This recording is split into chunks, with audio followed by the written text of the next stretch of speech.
The wine glass shattered like a gunshot in the silence of Rosso e Nero.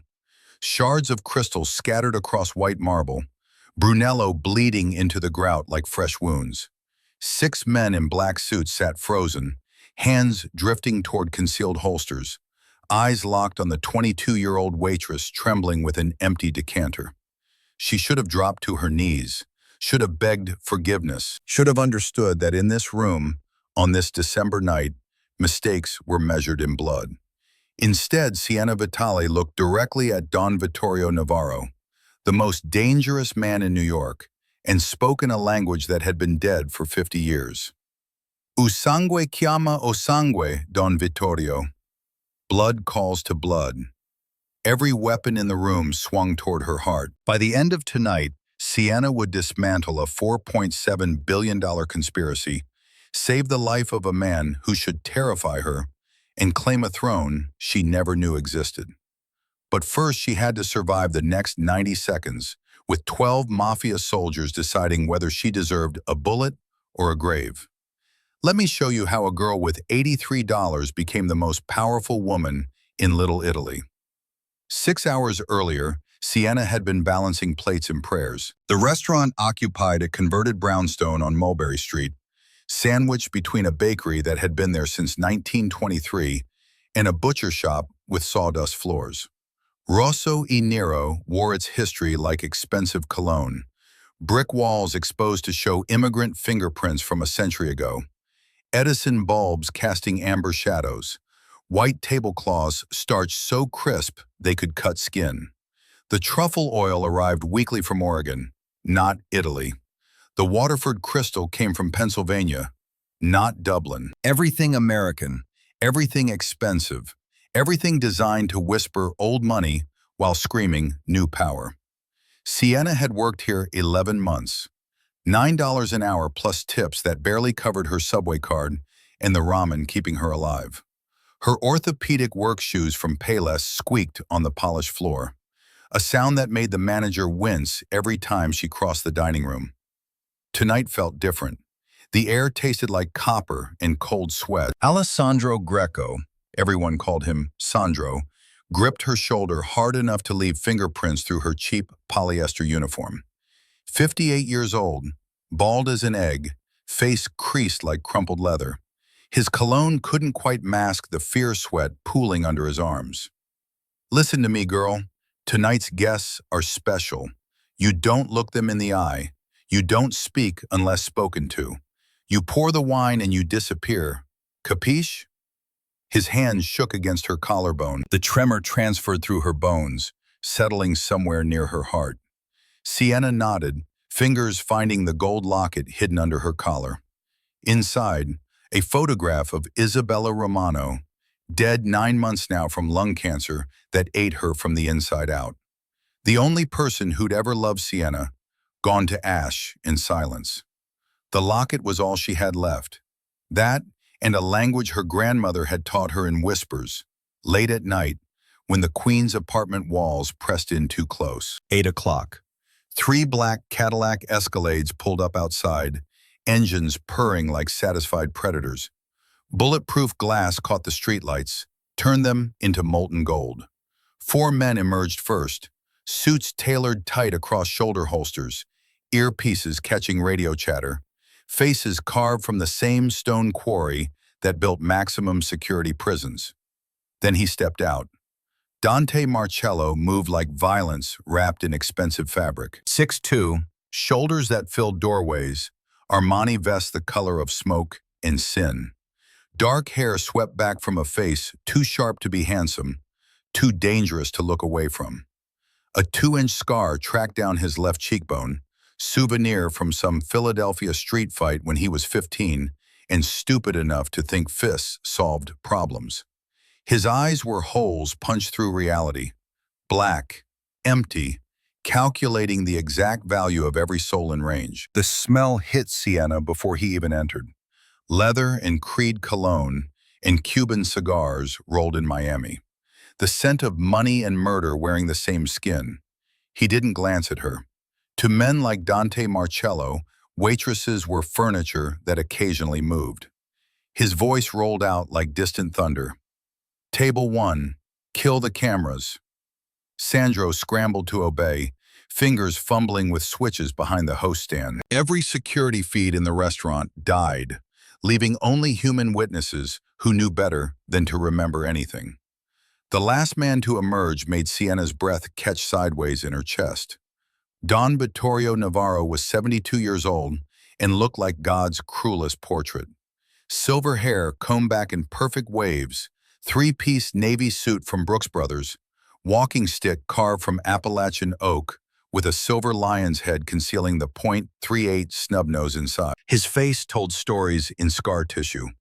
A knife fight in '68, a car bombing in '74, 5 decades of war written in flesh that refused to forget. The ring on his left pinky glinted gold, a lion devouring a rose. The Navarro family crest, older than the Statue of Liberty, meaner than the Hudson in winter. His eyes were gray wolves that had tasted blood and found it satisfying. They took table 1, the round oak fortress in the corner, backs to the wall, sightlines covering every entrance and exit. The physics of paranoia perfected over generations. Sandro poured water with shaking hands. A single drop escaped, splashed onto the white linen 2 inches from Vittorio's knuckles. The old man stared at the wet stain, didn't speak, just lifted his cane and tapped it twice against the floor. Tap, tap, the sound of a coffin lid closing. "I'm sorry, Don Navarro. I'll change the tablecloth immediately." Dante's hand cut through the air like a blade. "Leave it. Bring the wine." Sandro fled into the kitchen like salvation lived behind the swinging doors.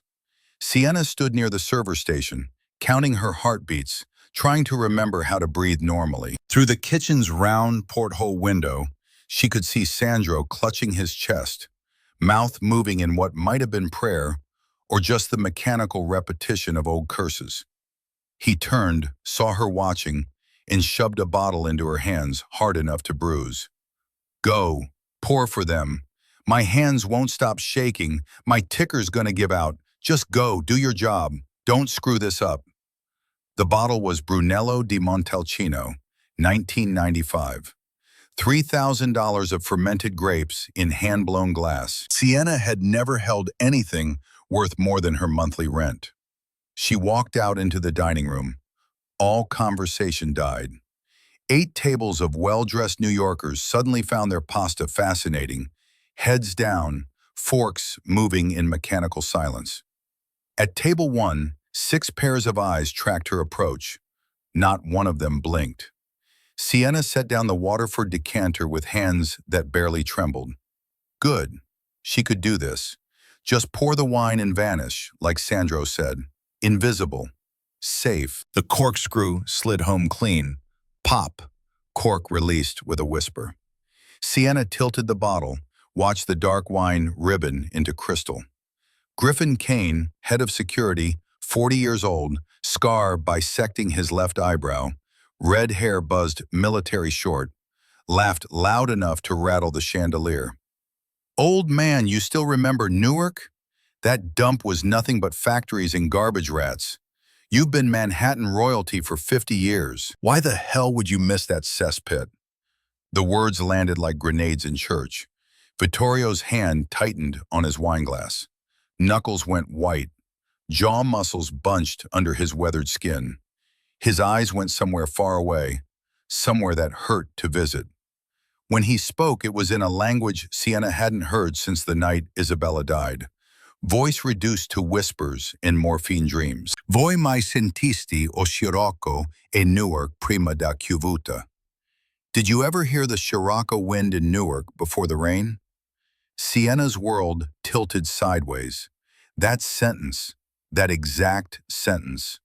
Her grandmother had sung it like a lullaby for 18 years, every night before sleep, melody woven through consonants that tasted like smoke in old grief. The language of Newark's Little Italy, immigrant Neapolitan mixed with American desperation, a dialect so specific that it died when the generation who spoke it went into the ground. Isabella had taught Sienna every word, never explained why, just insisted, with a kind of urgency that comes from knowing death is patient, but not infinitely so. Sienna's hand jerked. The bottle tilted too far, too fast. Wine gushed over the rim of the decanter, splashed across the white tablecloth, 3 drops catching Vittorio's sleeve like accusatory fingers. Silence crashed down like a building collapse. Griffin surged to his feet. "You stupid little bitch! Do you know what this suit costs?" His palm cracked across Sienna's cheek. The sound echoed off brick walls, bounced through the sudden vacuum of held breath. Her face blazed hot, eyes stung, but she didn't cry. Wouldn't give them that. Sandro materialized from nowhere, hands wringing apologies into the air. "I'm so sorry, Don Navarro. I'll fire her immediately. On your knees." Griffin's spit hit Sienna's face as he screamed, "Beg forgiveness." Sienna stood perfectly still, cheek burning, spine straight. She'd spent 22 years being invisible, being small, being the kind of girl people forgot 5 minutes after meeting. But Isabella Romano hadn't raised a coward. The other diners stared with the horrified fascination of people watching a car accident in slow motion. Nobody moved to help. In this world, intervention was suicide. Vittorio watched Sienna with the intensity of a man seeing ghosts walk through walls. She didn't flinch, didn't lower her eyes, just met his gaze, those gray wolf eyes that had ordered men buried in the Pine Barrens, and held it. Something shifted in his expression, recognition flickering like a candle in a mineshaft. Griffin grabbed her hair, yanked hard enough to tear. "I said, on your knees." The words came out of Sienna before thought could stop them. She looked directly at Don Vittorio Navarro and spoke in the language of the dead. "U sangue chiama o sangue, Don Vittorio.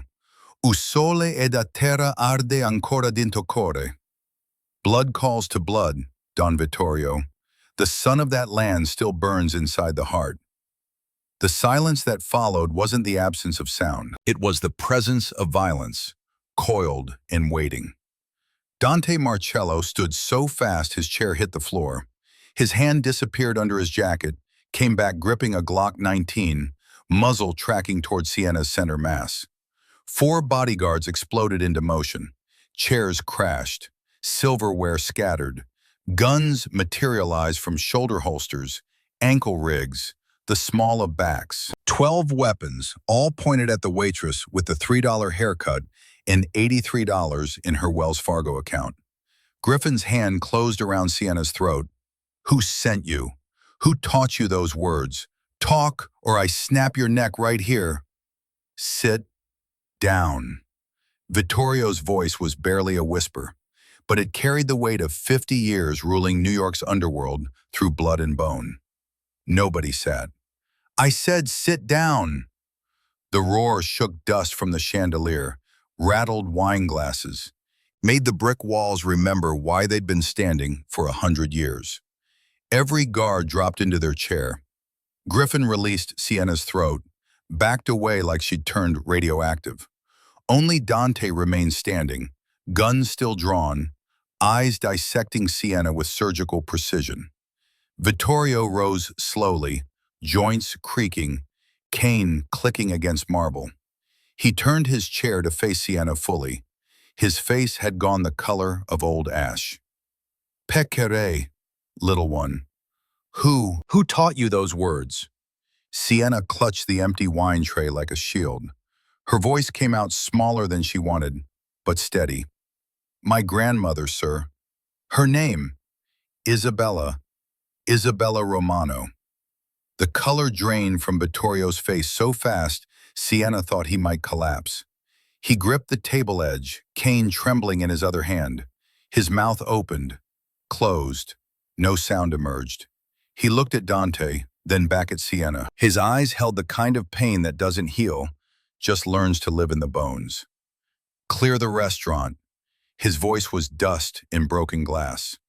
Dante stepped forward, tension coiled in every muscle.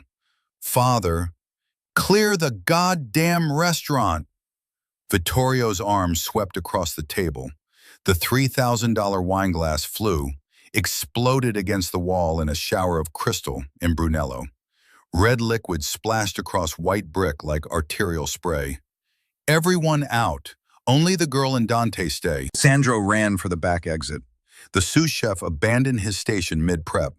The bodyguards filed outside, taking positions around the perimeter, earpieces crackling with terse updates. The other diners fled in expensive silence, nobody making eye contact, nobody asking questions. In their world, curiosity was a terminal condition. The front door closed with a whisper.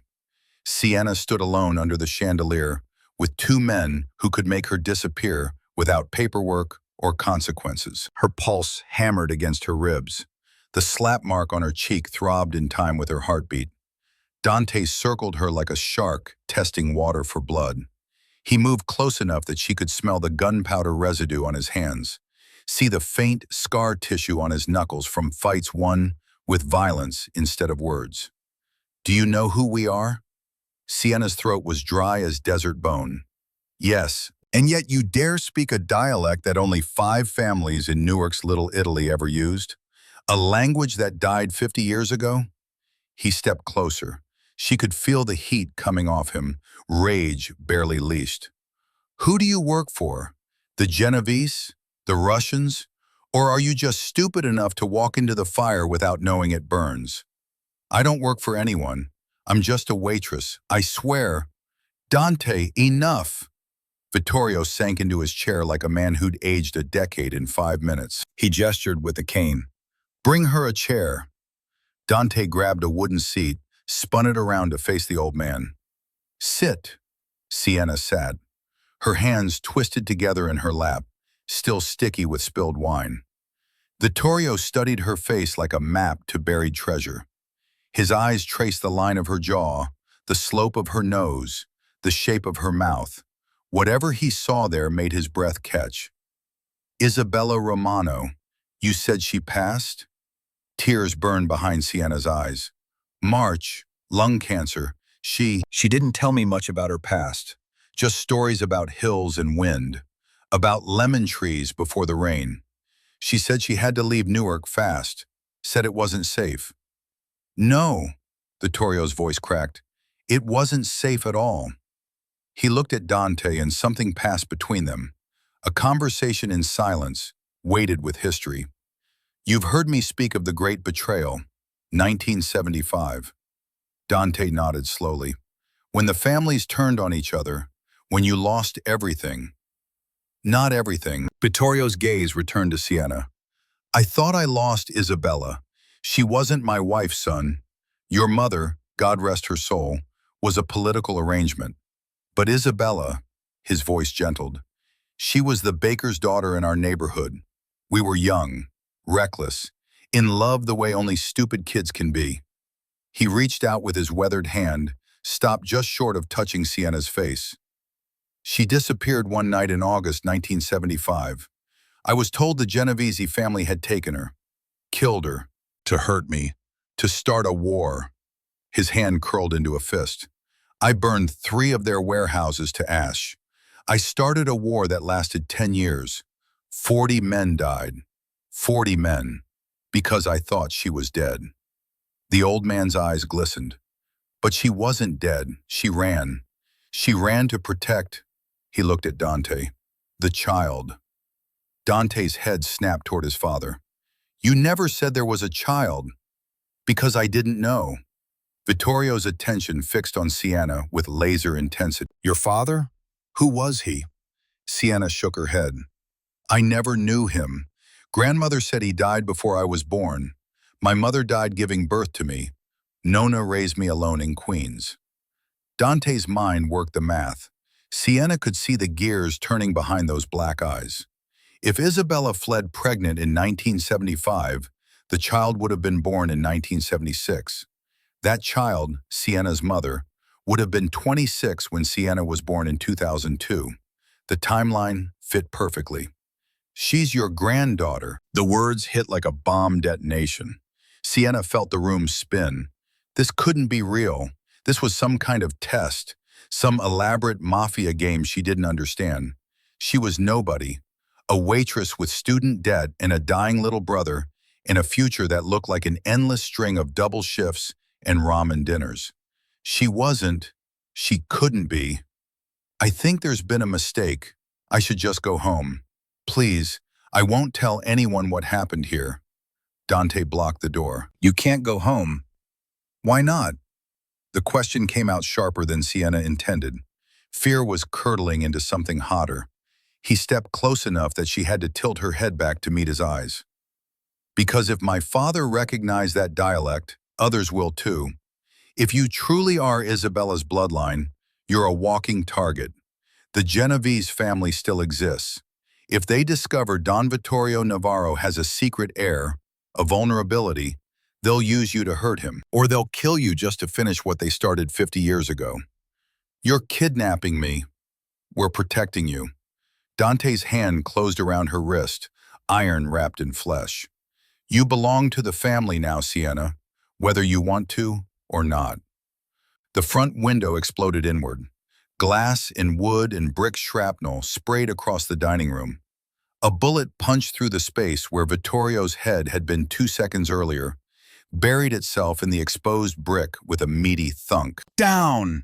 Dante's roar split the air. He crashed into Sienna, momentum driving them both to the floor, behind an overturned table. His body covered hers completely, broad shoulders shielding her from the storm of bullets that followed. She could feel his heart slamming against her spine, feel the controlled violence in every muscle as he drew his weapon. Vittorio had already flipped their oak table sideways, using it as a barricade. The old man moved with the muscle memory of 5 decades surviving assassination attempts. His silver beretta appeared in his hand like magic. Return fire lit up the restaurant. Dante squeezed off 3 shots through the shattered window. Outside, someone screamed. The sound cut off wet and final. They found us! Vittorio's voice carried over the gunfire. How did they know we'd be here? Griff. Dante spat the name like poison.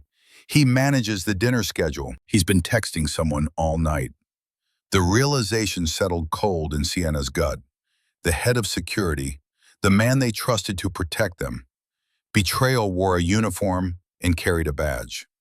More footsteps pounded outside, heavy boots. 8, maybe 10 attackers closing in. Dante grabbed Sienna's face, forced her to look at him. His eyes burned with an intensity that stole her breath.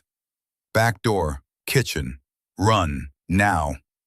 What about run? He hauled her to her feet, keeping his body between her and the windows. Vittorio laid down covering fire, each shot precise and economical. Sienna's ears rang from the concussion, her nose filled with the acrid bite of gunpowder. They ran. Through the kitchen where pots still simmered on the stove, ingredients abandoned mid-prep. Down the narrow hallway past the walk-in freezer and the office where Sandro kept his books. Out the steel back door into the alley where trash bins overflowed and steam rose from subway grates. A black Escalade idled at the mouth of the alley, engine purring. Griffin Kane sat behind the wheel. Sienna's blood turned to ice water. Dante saw the SUV, the driver, and didn't hesitate. He shoved Sienna behind a dumpster, pivoted, fired twice. The windshield spiderwebbed. Griff ducked, threw the Escalade into reverse, tires screaming as he fled. Another SUV pulled up, this one driven by a bodyguard Sienna didn't recognize. Dante yanked the door open, practically threw Sienna inside, followed by Vittorio, who emerged from the restaurant with his suit jacket smoking from a near miss. They peeled out into Manhattan traffic. Horns blared. A taxi swerved, nearly clipped a pedestrian. The SUV's driver, young, maybe 25, tattoos crawling up his neck, ran 3 red lights in 4 blocks. Inside the vehicle, silence pressed down like a physical weight. Sienna's entire body shook. Adrenaline crash hit her in waves, nausea, cold sweats, the metallic taste of fear coating her tongue. She'd almost died. Bullets had been trying to find her flesh, and only Dante's body had stood between her and oblivion. Dante noticed her trembling. He shrugged out of his jacket. expensive wool and silk lining, probably cost more than her monthly rent, and draped it over her shoulders. "You're in shock. Breathe slowly." "I was almost shot." The words burst out of her, too loud in the confined space. "Sorry if I'm not handling this well." The corner of Dante's mouth twitched, almost a smile. Most people cowered around him. This girl, soaked in spilled wine, cheeks still red from Griffin's slap, barely weighing 110 pounds, had the audacity to snap back. Fair point. Vittorio was on the phone, rapid-fire Italian too fast for Sienna to catch. He ended the call, looked at Dante. It was a professional hit squad.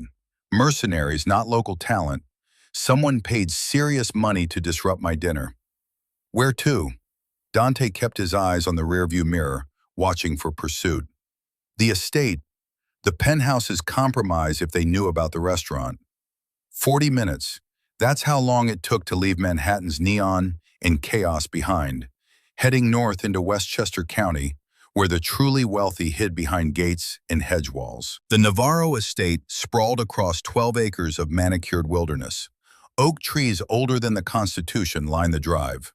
Floodlights blazed to life as they approached, washing everything in harsh white clarity.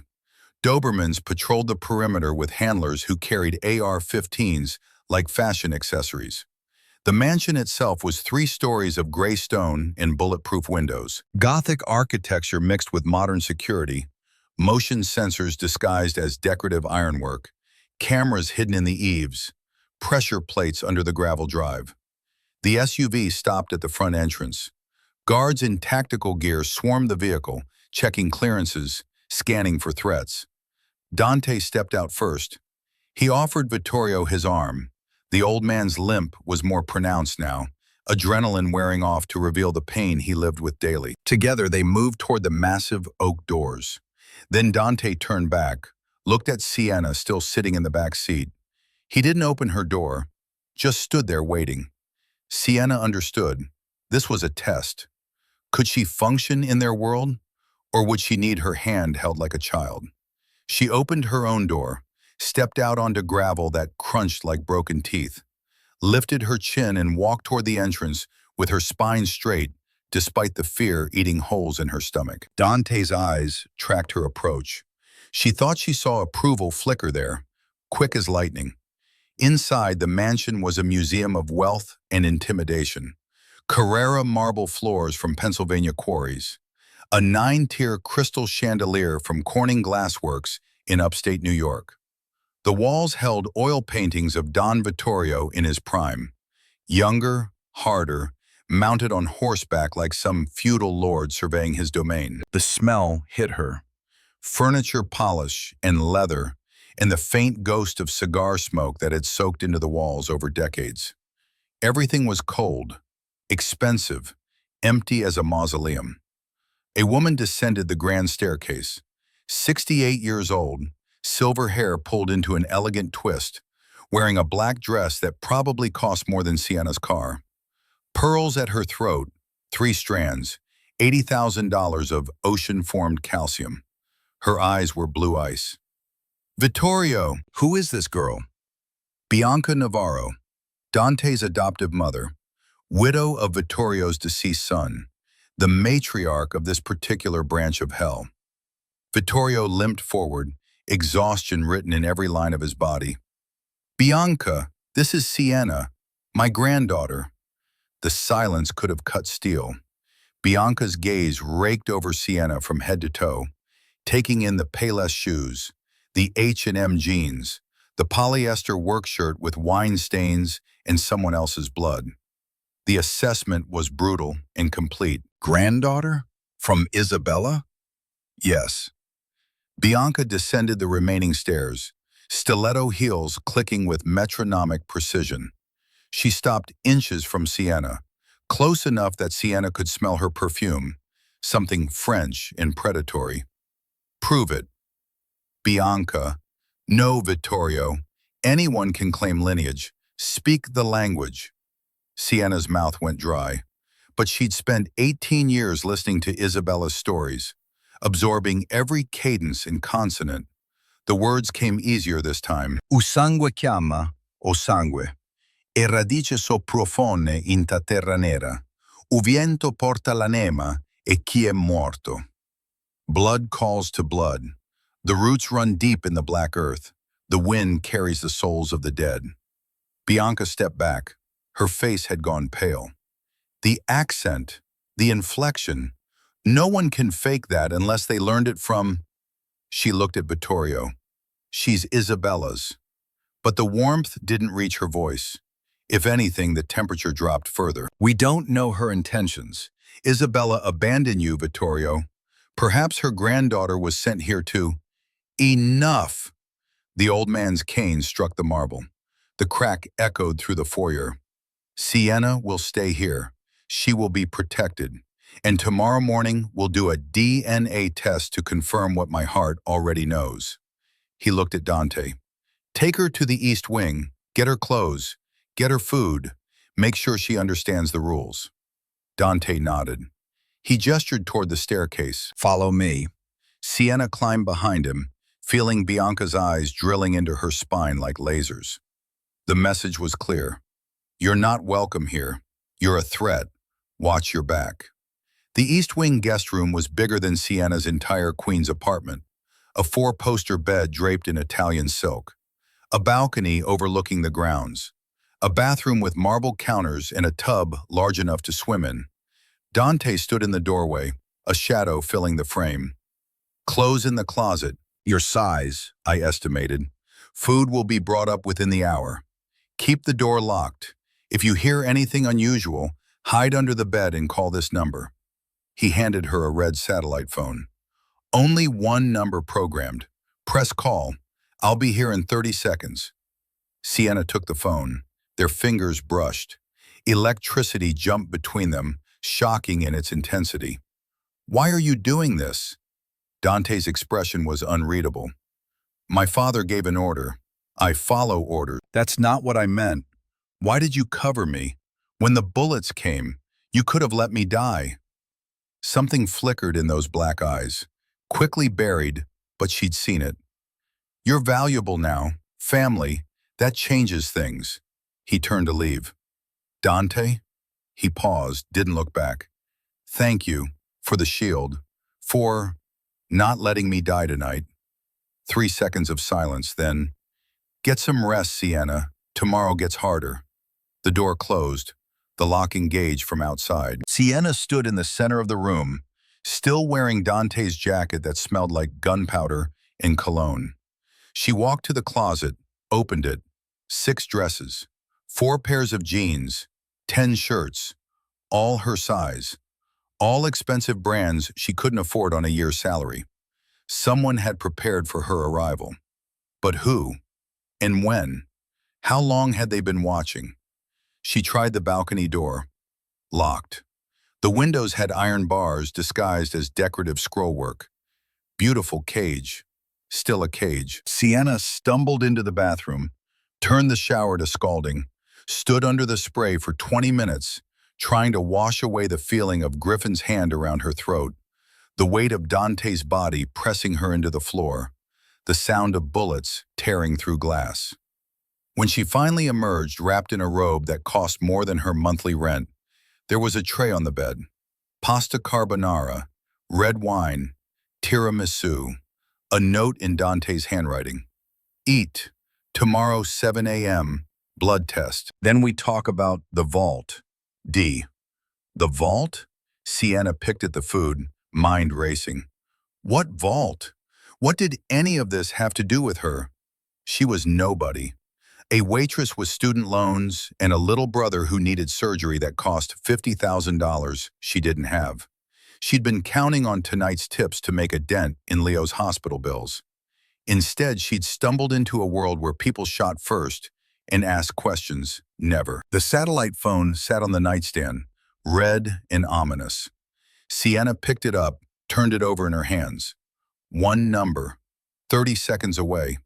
She should run, should climb out a window, scale the wall, disappear into the night, change her name, move to California, start over where the Navarro family couldn't find her.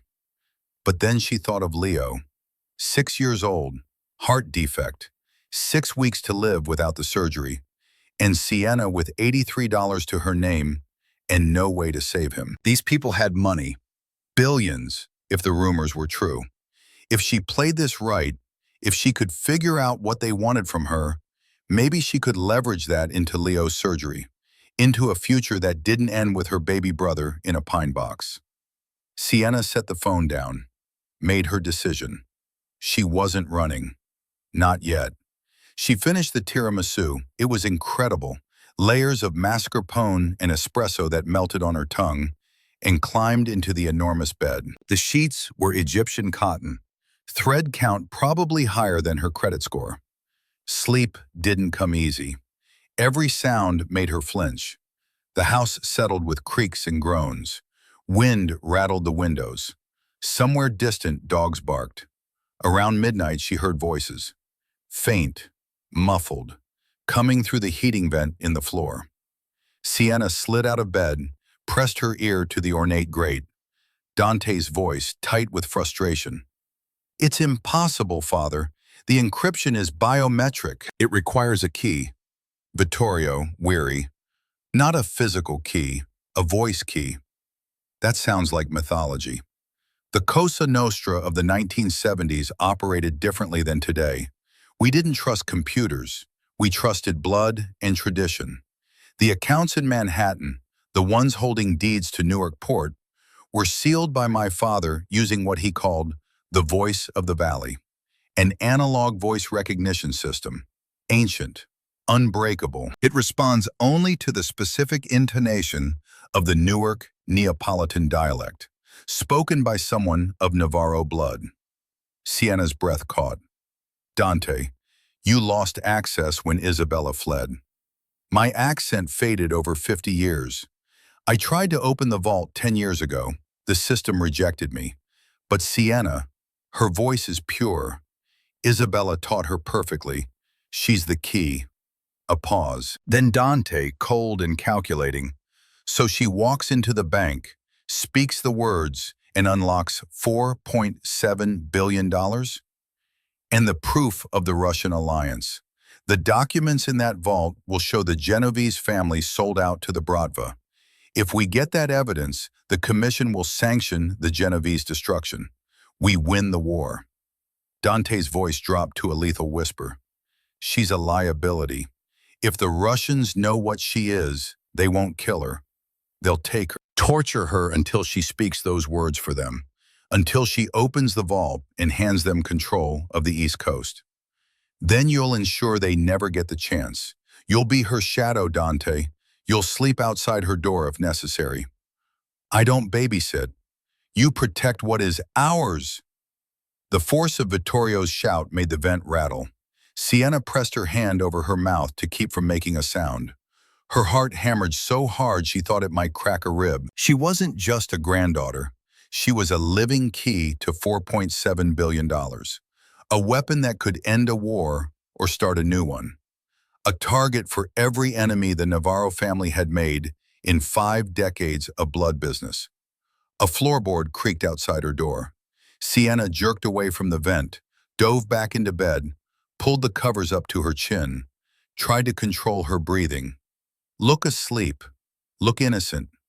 The door flew open. Dante stood silhouetted in the hallway light, his Glock half drawn, eyes scanning the room for threats. He saw her sitting up in bed, blankets clutched in white-knuckled fists. You were listening, not a question, an accusation. Sienna's mind raced. Lie? Deny? Beg? No. These people respected strength. Anything else would get her killed. Yes, I heard enough. Dante stepped inside, closed the door behind him. He didn't holster the weapon, just held it loose at his side, a reminder of the power differential. How much is enough? Sienna forced herself to meet his eyes.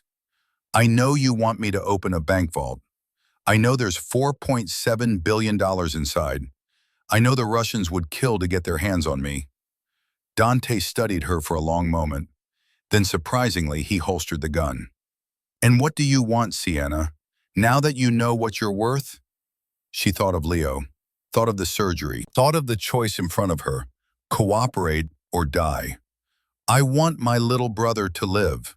6 years old, heart defect, needs surgery in 6 weeks, costs $50,000. I can't save him on a waitress salary. Dante's expression didn't change. So you'll open the vault in exchange for your brother's surgery. I'll open the vault in exchange for my brother's life and my freedom. I do this job, you pay for Leo's operation, and then I walk away. No strings, no family obligations. Just let me disappear. A smile ghosted across Dante's face. Humorless, sharp. You think it's that simple? You think you can just walk back into obscurity after touching $4 billion? He crossed the room in 3 strides. Suddenly he was there, towering over her, close enough that she could see the faint stubble on his jaw, smell the lingering smoke on his clothes. You're in the game now, Sienna. You can play. His hand cupped her chin, tilted her face up. Or you can be a pawn that gets sacrificed when the board gets bloody. But you don't get to walk away. Not anymore. His touch burned. Sienna's pulse jumped, and she knew he could feel it, could feel her heartbeat racing under his fingertips. I'm not a pawn. Dante's thumb brushed across her lower lip. The gesture was possessive, dangerous, electric. Then prove it. The lights went out. Every bulb in the mansion died simultaneously. Emergency backup failed to engage. The house plunged into absolute darkness. Get down! Dante's roar split the black. He shoved Sienna to the floor, his body covering hers for the second time that night. She could feel his heart slamming against her spine, feel the coiled violence in every muscle as he drew his weapon by touch alone. Red emergency lights flickered to life, casting everything in hellish crimson. Power was cut, Vittorio's voice echoed from somewhere below. Someone breached the perimeter. Dante pulled out his phone, keyed the radio. Griffin, report. Static. Then a voice that made Sienna's blood freeze. Boss, grid's been sabotaged from inside. Someone bypassed the backup generator. Breach at the loading dock. 8 hostiles. Tactical gear. Griffin's voice. The traitor. Still playing his role. Feeding them information that might be lies. Dante's jaw clenched. He controls the electrical systems. This was planned. Heavy footsteps pounded down the hallway. Multiple boots. Military precision. Dante pressed his backup Glock, the smaller Glock 26, into Sienna's shaking hands. His fingers wrapped around hers, guiding them to the correct grip. Trigger finger here. Point. Squeeze. Don't hesitate. His lips brushed her ear, breath hot against her skin. Anyone comes through that door who isn't me, you kill them. Understood? Sienna nodded, throat too tight for words. Dante's eyes locked onto hers one final time. Something passed between them. A promise, a threat, a bond forged in violence, in necessity. Survive, Sienna. Then he was gone, vaulting through the bedroom door into the crimson-lit hallway. Gunfire erupted immediately. The staccato rhythm of semi-automatic weapons. Screams cut short. The wet sound of bodies hitting hardwood. Sienna scrambled under the bed, the Glock gripped in both hands. Her whole body shook. The weapon felt impossibly heavy, impossibly real. She could hear the battle raging. Dante's Glock barking 3-round bursts. Return fire chewing through drywall. Someone screaming in Russian. Then the doorknob to her room began to turn. Slow, deliberate, the creak of old brass rotating. Sienna aimed the gun at the door, arms extended, trying to remember everything Dante had shown her in those frantic seconds. Trigger discipline. Breathe. Don't jerk the shot. The door opened. A silhouette stepped through. Tactical vest, balaclava, rifle raised. Sienna's finger found the trigger, started to squeeze. Bang. The shot didn't come from her gun.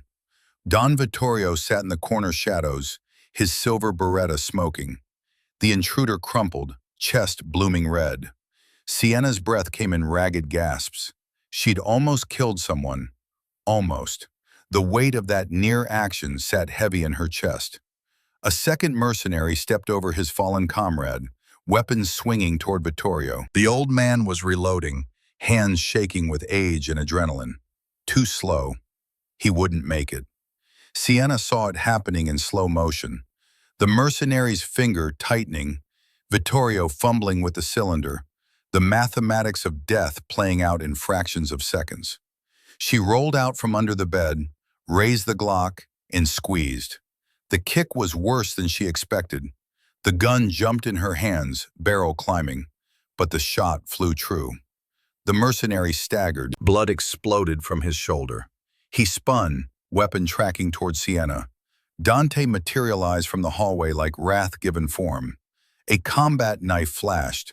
The blade disappeared into the gap between the mercenary's helmet and body armor, found the carotid artery with surgical precision. The man dropped without a sound. Dante stood in the doorway, face and hands painted with blood that wasn't his. His white shirt was ruined. A shallow cut leaked red across his left forearm. But his eyes were clear, focused, alive with the kind of energy that comes from surviving when death is certain. He looked at Sienna, at the gun in her hands, at Vittorio in the corner, safe. "You shot." Sienna's voice came out strangled. "I missed. I tried to kill him and I missed." Dante crossed the room in 2 strides, pulled her to her feet. His hand cupped the back of her head, fingers tangling in her hair. "You bought me 3 seconds. That's all I needed." He pressed his forehead against hers. The gesture was intimate, possessive, terrifying in its intensity. She could feel his pulse racing, could smell the copper-sweet scent of blood and cordite. "You're alive. That's all that matters." Footsteps pounded up the stairs. Dante spun, weapon raised. "Don't shoot!" The bodyguard from the SUV, neck tattoos visible above his tactical vest. "East wing is clear. We've got 5 more hostiles downstairs, but they're retreating." Griffin cut the power and let them in through the loading bay. Vittorio pushed himself upright with his cane. "The panic room? Compromised. Griffin knows all the codes. We need to move. Now." Dante assessed the situation in seconds. "The tunnels. Prohibition-era escape route. Runs under the foundation to the stables. It's the only way out." He grabbed Sienna's hand. "Can you run?" She nodded, not trusting her voice. They fled through the mansion's guts, servants' corridors and hidden passages built when bootleggers needed quick escapes from federal raids, down spiral stairs that smelled like earth and old fear, through brick tunnels where their footsteps echoed off walls that hadn't seen light in decades. Sienna helped support Vittorio, his bad leg dragging, face gray with pain, but he didn't slow them down, didn't complain, just kept moving with the grim determination of a man who'd survived worse. Above them, muffled through stone and dirt, gunfire, explosions, the sounds of a war being waged in a mansion that had stood for 80 years. They reached the iron door at the tunnel's end. Dante pressed his ear against the metal, listening. Quiet. He turned the wheel slowly. Rust protested. The door swung open on hinges that shrieked. The smell hit them first. Hay and horse sweat and the clean cold of December night air. The stables. 8 horses shifted nervously in their stalls, sensing the violence, the blood scent on the people stumbling into their sanctuary. Dante scanned the space. Armored sedan in the back garage. Let's... Floodlights exploded to life. Blinding, searing. Griffin Kane stood by the exit, flanked by 6 mercenaries in full tactical gear. In his hands, an MP5 submachine gun, muzzle pointed directly at Dante's chest. He smiled, chewing a toothpick. Casual, like this was a poker game, not a slaughter. "Going somewhere, boss?" Dante's hand moved toward his holster. Griffin's finger tightened on the MP5's trigger. 6 laser sights painted red dots across Dante's chest, forming a constellation of imminent death. "I wouldn't." Griffin's smile widened. "You're fast, Dante. But you're not faster than bullets. Vittorio stepped forward, cane clicking on concrete.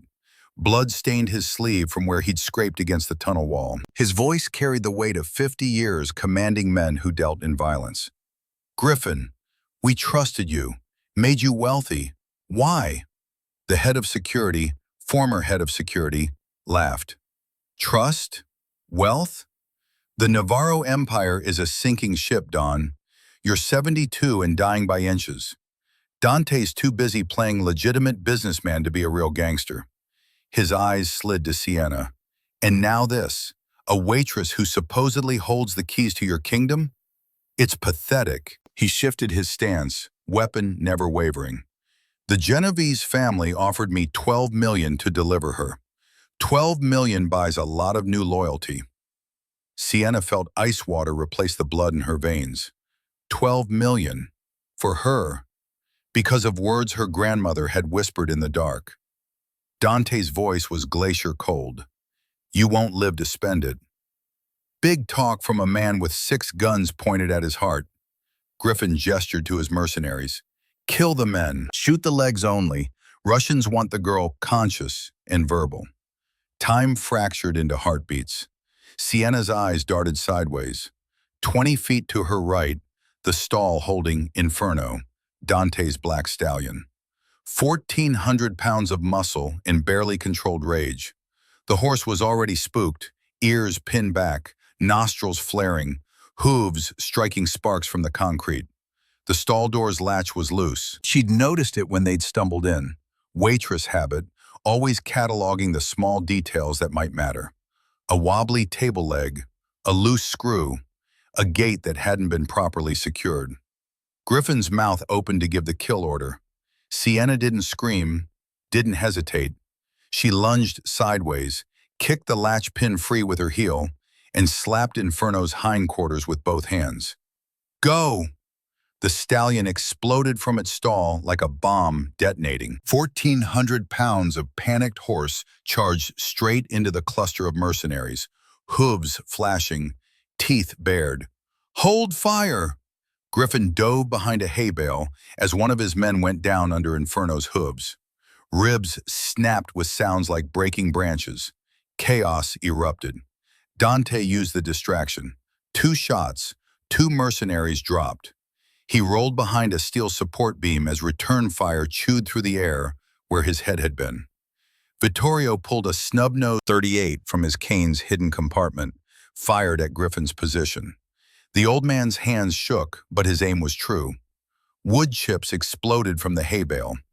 Sienna scrambled behind a water trough, making herself small, trying to remember how to breathe. Inferno reared, screaming, driving the mercenaries apart. One of them raised his rifle. Dante shot him in the shoulder before he could squeeze. The weapon clattered away. Griffin popped up from cover, spraying bullets wildly. Forget the horse! Get the girl! 3 mercenaries converged on Sienna's position. Dante saw them coming. He vaulted over a feed bin, moving with lethal grace, and intercepted the first man with a punch that broke the mercenary's nose. Blood sprayed. The man staggered. Dante grabbed his tactical vest, spun him into his companion. Both went down in a tangle of limbs and curses. The third mercenary had a clear shot at Sienna. She saw the muzzle swing toward her, saw his finger tighten. The Glock 26 was still in her hand, impossibly heavy, impossibly real. Point. Squeeze. The gun kicked. The shot went wide, punched through a window behind the mercenary's head. Glass shattered, but it made him flinch, made him turn. Dante was there. His combat knife flashed in the stable's harsh light. The blade found the gap between helmet and body armor. The mercenary collapsed. Griffin scrambled to his feet, face twisted with rage. He raised the MP5. Dante grabbed a pitchfork leaning against the stall, hurled it like a javelin. The tines caught Griffin in the thigh. He screamed, stumbled, weapon clattering from his hands. Dante closed the distance, grabbed Griffin by his tactical vest, lifted him off the ground and slammed him into the concrete wall hard enough to crack bone. For my father. The first punch broke Griffin's jaw, teeth scattered like dice. For my family, the second punch caved in his orbital socket. Blood poured from Griffin's ruined face. Dante let him drop. Griffin crumpled, coughing red foam, one arm bent at an unnatural angle. Wait! Griffin's voice was a wet gurgle. Wait! The car. I rigged the sedan, you turn the key. Boom. All of you. Dante's boot pressed into Griffin's broken ribs. Where are the Russians? Airfield. Private jet to Brighton Beach. They don't just want the money, Dante. They want the red ledger, the blackmail files. If they get those, they control half the eastern seaboard. Sienna stepped closer, still gripping the Glock. What's in the red ledger? Griffin's remaining eye focused on her. Compromat. Dirt on 200 politicians, judges, union bosses, senators with mistresses, congressmen with gambling debts, police chiefs on the take. Your grandfather spent 30 years collecting leverage. Those files are worth more than the money. He coughed, pink bubbles frothing at his lips. The girl's not just a key, she's a nuclear weapon. Dante pulled his Glock, pressed the muzzle to Griffin's forehead. For Sienna. The shot echoed through the stables. Horses screamed. Inferno bolted through the open door into the December night. Dante stood there for 3 heartbeats, weapons still smoking. When he turned to face Sienna, his eyes were empty of everything except cold purpose. He walked to her, stopped close enough that she could see the blood spatter on his collar, the cut still leaking down his forearm. His hand came up, cupped her face. Thumb brushed across her cheekbone, wiping away a smudge of dirt she hadn't realized was there. You saved us. The horse. That was brilliant. Sienna's voice shook. I tried to shoot him. I missed. Dante's forehead pressed against hers. The intimacy of the gesture made her breath catch. You bought me time. That's all anyone can do in a firefight. Buy seconds and hope they're enough. Vittorio limped over, favoring his bad leg. We have maybe 3 minutes before the rest of Griffin's team regroups. The sedan's trapped. What else do we have? Dante released Sienna, turned to assess their options. Old Ford pickup in the back lot, 1987. No computers, no electronics. Griffin wouldn't have bothered with it. Where do we go? Sienna's mind raced, trying to catch up with the nightmare her life had become. If the estate's compromised and they know who I am, Dante grabbed a clean shirt from a storage locker, yanked off his ruined one. The movement revealed scarred muscle, old bullet wounds, the topography of a life lived in violence. He pulled the new shirt on, checked his weapons. We go where they won't expect. Back to Little Italy, to the basement under Rosso e Nero. Sandro has a panic room below the wine cellar. It's off the books. Not even Griffin knew about it. Vittorio nodded slowly. And from there, we call the one man who hates the Russians more than we do. Dante's smile was razor sharp. Callahan O'Rourke, Irish mob. We offer him the port of Newark, and he'll bring an army to our doorstep. They ran.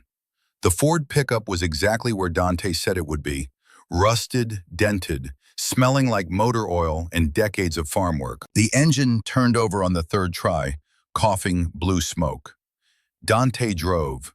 Vittorio rode shotgun, constantly checking his phone, coordinating with loyalists scattered across the city. Sienna sat between them, pressed against Dante's side every time he shifted gears. The contact was electric, unsettling, necessary. Behind them, the Navarro estate burned. Not literally, not yet, but the power was still out. Gunfire still echoed through the halls, and somewhere in that chaos, mercenaries were realizing their payday had just slipped through their fingers. The truck rattled down back roads, headlights off, navigating by starlight, and Dante's memory of routes he'd learned as a teenager, running errands for Vittorio. They avoided highways, stuck to industrial areas where cameras were sparse and questions rare. Sienna's hands wouldn't stop shaking. Adrenaline crash hit in waves. Nausea, cold sweats, the bone-deep exhaustion that comes after the body realizes it's still alive when it expected death. Dante noticed. He shrugged out of his jacket, different from the one he'd given her earlier, this one leather and worn soft with age, and draped it over her shoulders without taking his eyes off the road. "You're in shock. It'll pass." "I almost killed someone." The words tumbled out before she could stop them. "I pulled the trigger. If I'd aimed better, you'd have saved your own life and mine." Dante downshifted as they approached a red light, ran it anyway. "Don't apologize for surviving." 3:15 a.m. Manhattan's neon gave way to the narrow streets of Little Italy. Brick buildings pressed shoulder to shoulder like old men sharing secrets. Most windows were dark. A few all-night delis glowed with fluorescent defiance. Rosso e Nero looked different with the lights off. Plywood covered the bullet-shattered windows. Police tape marked the entrance. Crime scene, do not cross. The dining room where Sienna had spilled wine 6 hours ago was now evidence in an investigation that would quietly disappear into bureaucratic limbo. Dante parked in the alley behind the restaurant, killed the engine. For 30 seconds they sat in silence, listening for sirens, footsteps, the click of weapons being readied. Nothing. "Stay close, move quiet. If I tell you to run, you run and don't look back." Dante pulled a lockpick set from under the seat. "Understood?" Sienna nodded. They slipped through the back entrance. The kitchen still smelled like garlic and truffle oil, ingredients abandoned when the shooting started. Pots sat on cold burners, vegetables browning on cutting boards. Dante led them through the pantry to a door marked storage. Behind shelves stocked with San Marzano tomatoes and olive oil from California, a section of wall swung inward on hidden hinges. Steep stairs descended into darkness. Vittorio pulled a penlight from his pocket. The beam cut through shadows, revealing brick walls sweating moisture and the ghost scent of wine that had soaked into stone over a century. At the bottom, a steel door with a biometric scanner. Dante pressed his thumb to the pad. Green light. Locks disengaged with heavy clicks. The panic room was 400 square feet of paranoia made concrete. 8 monitors showing security feeds from around Little Italy. A weapons locker holding enough firepower to outfit a small militia. A satellite phone. A conference table. And sitting at that table, looking haggard and terrified, Sandro Greco. He jumped when they entered, hand going to a revolver on the table. Relaxed fractionally when he recognized Vittorio. "Don Navarro, thank Christ. When I heard the shooting, I thought you were all dead." Vittorio sank into a chair, joints creaking. "Not yet, but it was close." Dante moved to the monitors, cycling through feeds. Streets were quiet, no unusual vehicles, no obvious surveillance.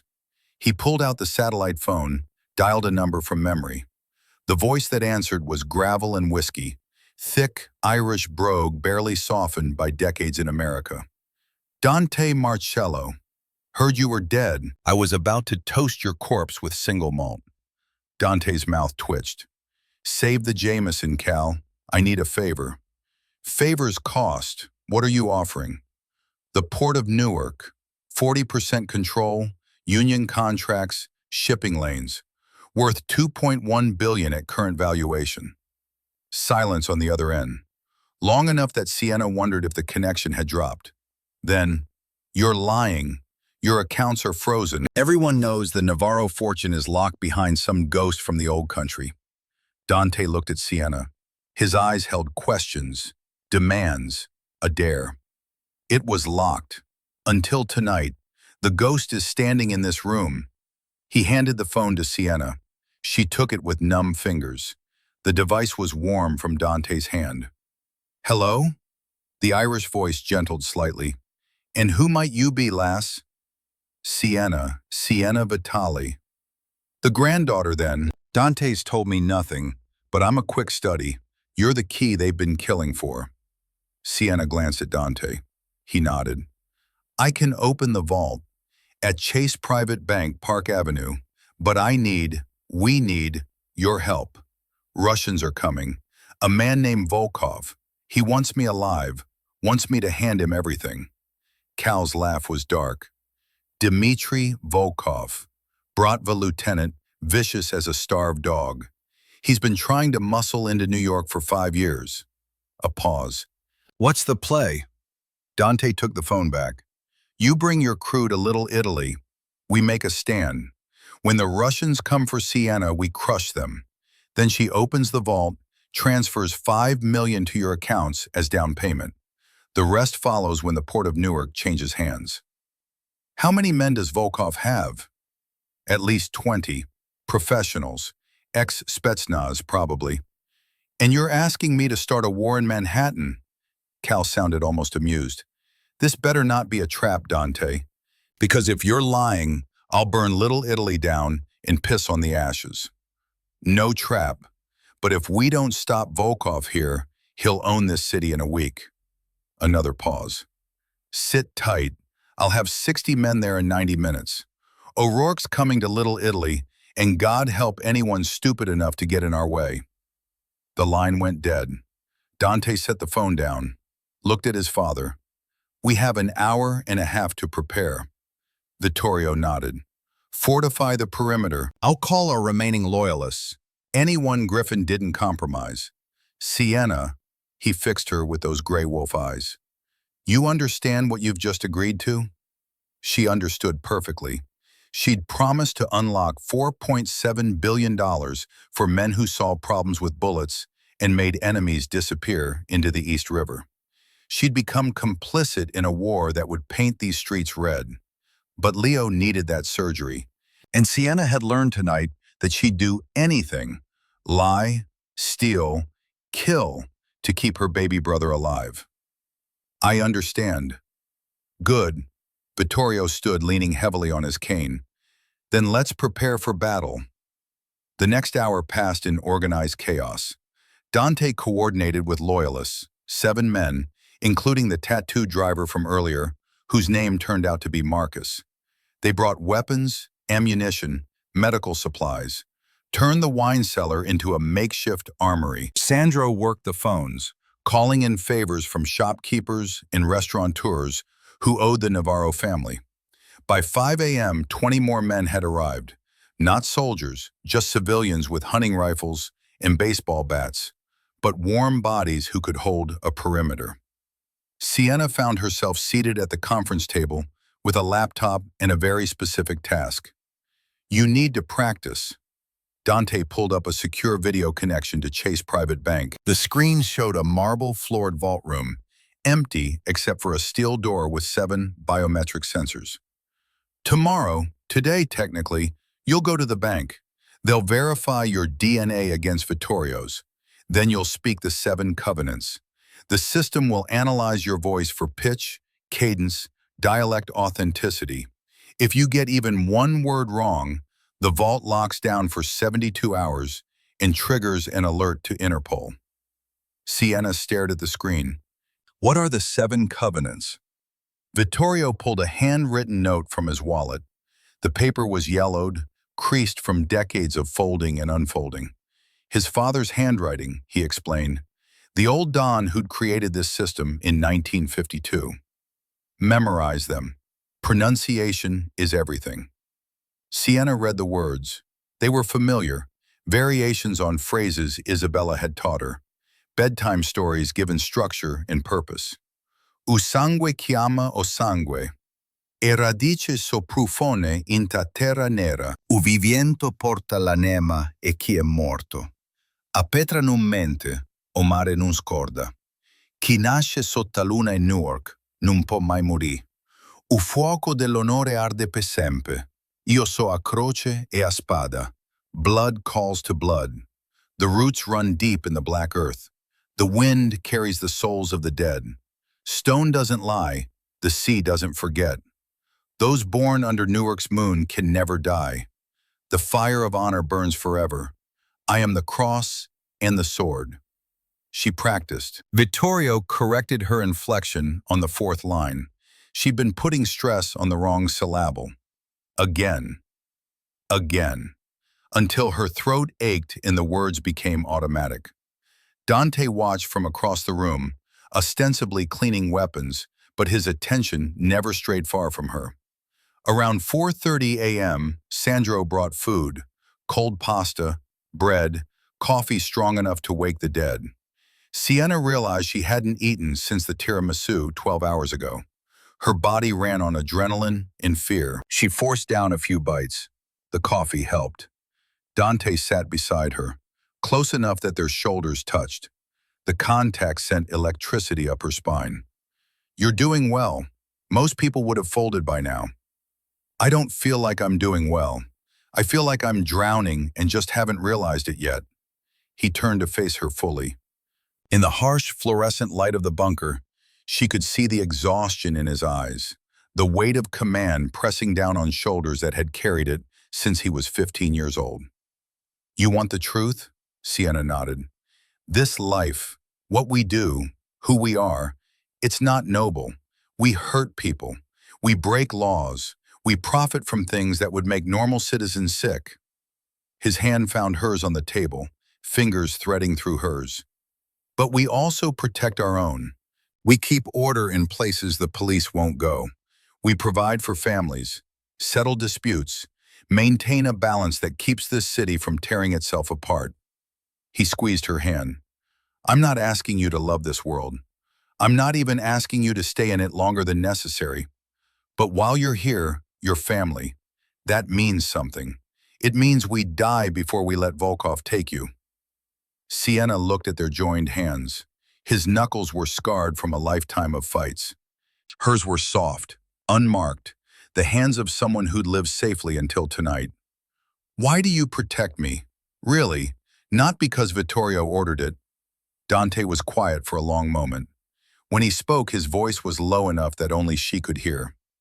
"When I was 9, I was homeless in Philadelphia, eating from dumpsters, sleeping in condemned buildings. I got jumped by 4 older kids. They wanted my shoes, the only decent thing I owned. I fought back, broke one kid's nose, gave another a concussion. Vittorio happened to be driving through, saw the fight, saw me refuse to stay down even when I was bleeding and outnumbered. He looked at her, really looked at her. He saw someone who wouldn't break, someone who'd walk into fire before they'd kneel. Tonight, when you kicked that gate and sent Inferno into those mercenaries, when you pulled that trigger even though you were terrified, I saw the same thing in you." His thumb stroked across her knuckles. "I protect you because you're the first person in 20 years who reminds me of myself. And because if I let you die, I lose the only person in this godforsaken world who still believes they can escape." The confession hung between them. Sienna's heart hammered against her ribs. She opened her mouth to respond. Alarms screamed. Every monitor flashed red. Motion sensors tripped on 6 streets simultaneously. Vehicle approaching from the south. 3 black vans, moving fast. Dante was on his feet instantly. "It's too early. Cal's not here yet." Marcus burst into the room, assault rifle in hand. "Contacts on Mulberry, Mott, and Baxter. At least 30 hostiles, tactical gear. They're surrounding the block." Vittorio pulled his Beretta. "Volkov? Has to be. He's not waiting for dawn." Dante turned to Sienna. "Vault access. Where's the nearest one?" "Park Avenue branch, but it doesn't open until 9. Then we hold here until Cal arrives." Dante started issuing orders rapid fire. "Marcus, take 4 men, fortify the kitchen entrance. Sandro, you and the civilians hold the wine cellar stairs. Anyone comes down, you funnel them into a kill box. Father, you stay here with Sienna. If we fall, you use the old smuggling tunnel, comes out 3 blocks north, and you run." Vittorio gripped his son's shoulder. "We don't run. Tonight we might have to."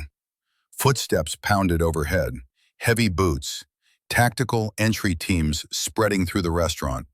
The first explosion took out the front door. Shaped charge, professional work. Smoke billowed down the stairs. Gunfire erupted, the staccato rhythm of automatic weapons. Screams, the wet sound of bullets finding flesh. Dante grabbed Sienna's face between his hands. His eyes burned with intensity that stole her breath. Listen to me. No matter what happens up there, you stay here. You survive. You make it to that bank. You take the money and you save your brother. Promise me. Sienna couldn't speak, just nodded. He kissed her, hard, desperate, a kiss that tasted like blood and coffee and the possibility of goodbye. Then he was gone, taking the stairs 3 at a time, gun in one hand and knife in the other. The battle raged above. Sienna and Vittorio huddled in the bunker, watching the monitors. The feeds showed nightmare. Masked figures swarming through Rosso e Nero, muzzle flashes lighting the darkness, bodies falling. Marcus held the kitchen.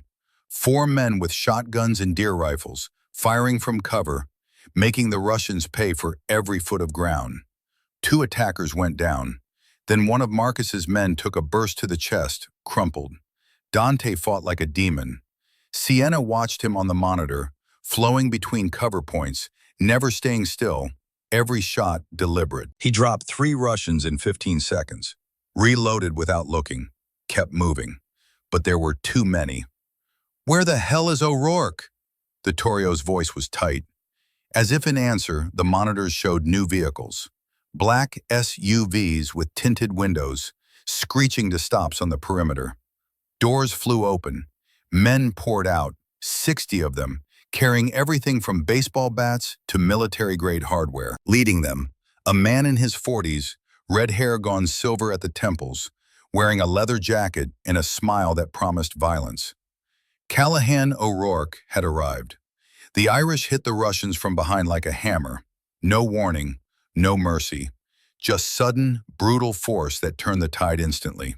Gunfire intensified, screams multiplied. The monitors showed chaos. Russians caught between Dante's defenders and Cal's assault, their numerical advantage evaporating under coordinated fire. Sienna watched a Russian mercenary go down with an Irish blade in his kidney. Watched Cal himself grab another by the tactical vest and hurl him through a plate glass window. The battle lasted 7 more minutes. When it ended, 23 Russians were dead or dying. 8 had fled. The rest were wounded, zip-tied, piled in the alley for police that wouldn't arrive for another hour. Not in this neighborhood, not without permission. Dante appeared on the monitor, blood spattered but walking. He spoke to Cal. Sienna couldn't hear the words, but the body language was clear. Tension easing, respect exchanged, an alliance forged in violence. Vittorio let out a breath he'd been holding for what felt like hours. It's over, for now. But Sienna knew better. This was just the opening salvo. Volkov was still out there. The vault still needed opening. And somewhere in Brighton Beach, a Russian crime lord was learning that his $20 million investment had just gone up in smoke. The war had only begun. Dante came down the stairs at 5:45 a.m. His shirt was soaked through with blood. Some his, most not. A fresh cut leaked from his hairline. Cordite residue blackened his hands.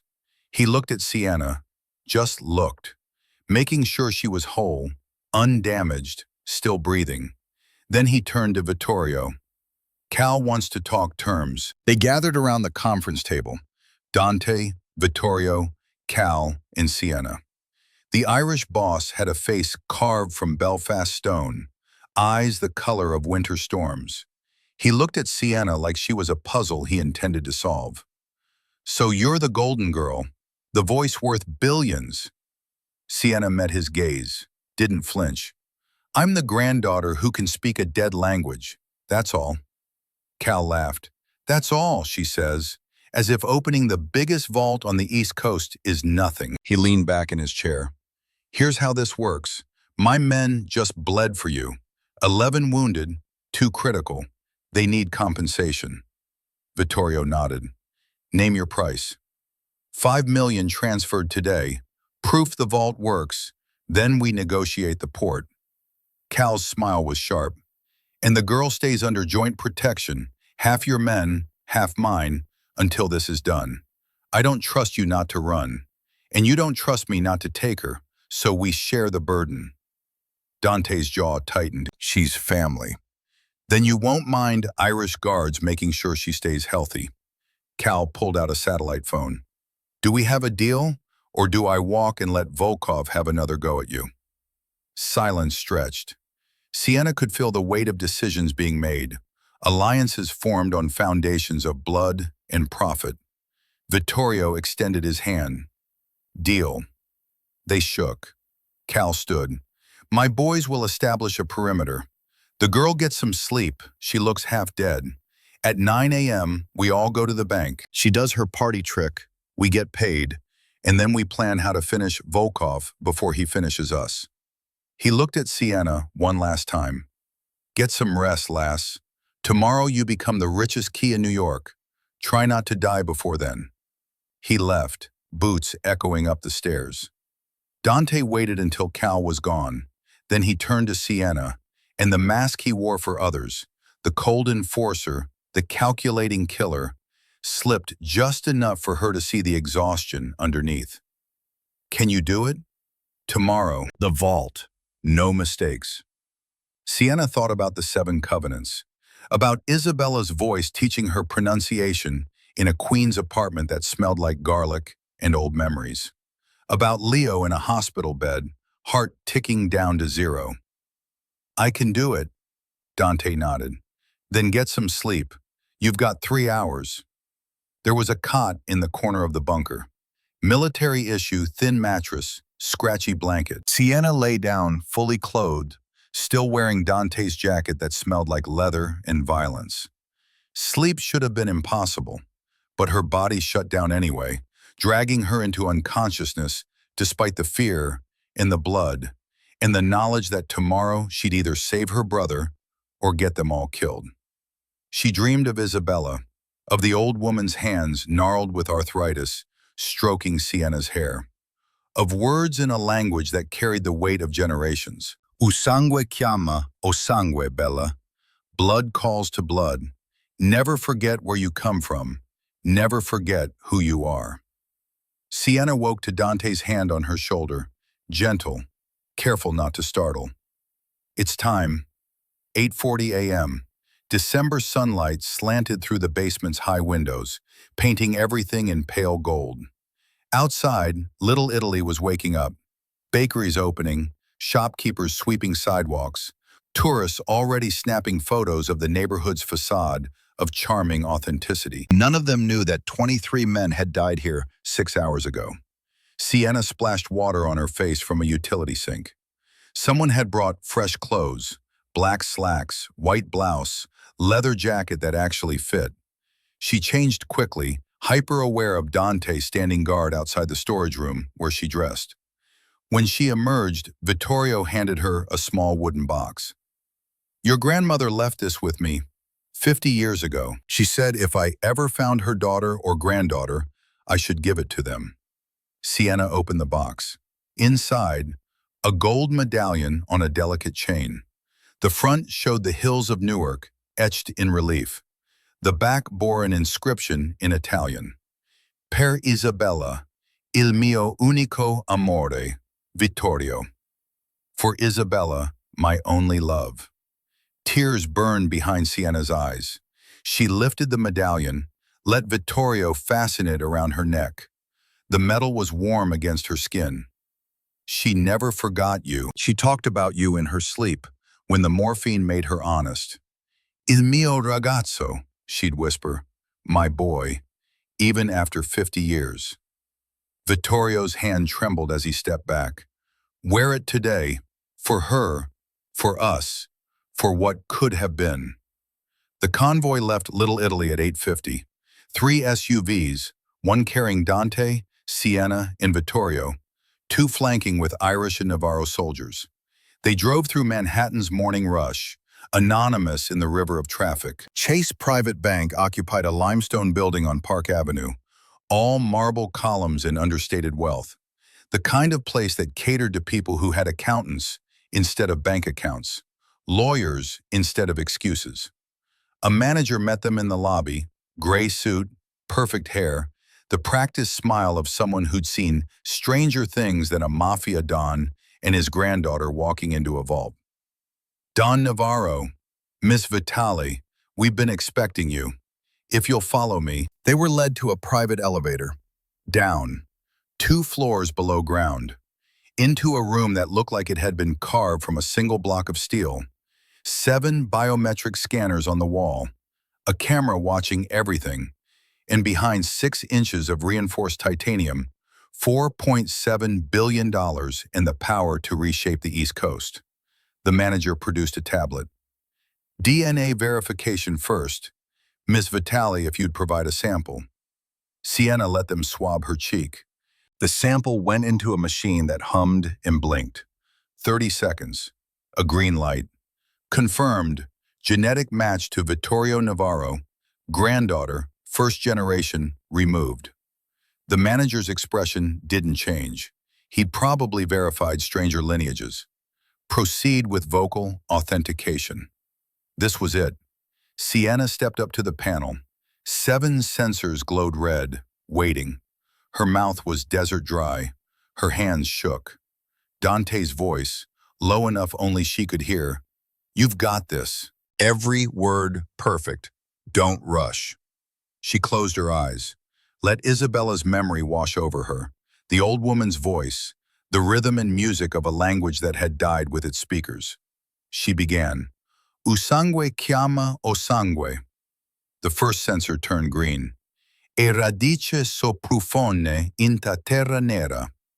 Second sensor, green. O viento porta l'anima e chi è morto. Third, green. A petra non mente, o mare non scorda. Fourth, green. Her voice was steady now. The fear had burned away, leaving only purpose. Chi nasce sotto luna e Newark, non può mai morì. Fifth, green. O fuoco dell'onore arde per sempre. Sixth, green. One left. The cross and the sword.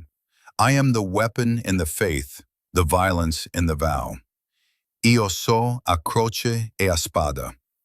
Seventh sensor, green. The vault door's locks disengaged with sounds like thunder. Pneumatic hisses, steel bolts retracting. The entire wall shuddered. The door swung open. Inside, safety deposit boxes lining both walls. A desk with a computer terminal, file cabinets, and on the desk, a single envelope with Vittorio's name written in shaking cursive. He picked it up with trembling hands, opened it, read. His face crumpled. Tears streamed down weathered cheeks. She knew. Isabella knew she was dying. She wrote this 2 years ago, had the bank hold it until someone with my blood opened the vault. He handed the letter to Sienna. The handwriting was Isabella's. Weak, barely legible, but unmistakably hers. My dearest Vittorio, if you are reading this, then my granddaughter found you. I ran to protect our daughter from the war. I lived in hiding to keep your blood safe from your enemies. I died loving you, even though I could never say it aloud. The money is yours. The power is yours. But Sienna, she is ours. Protect her.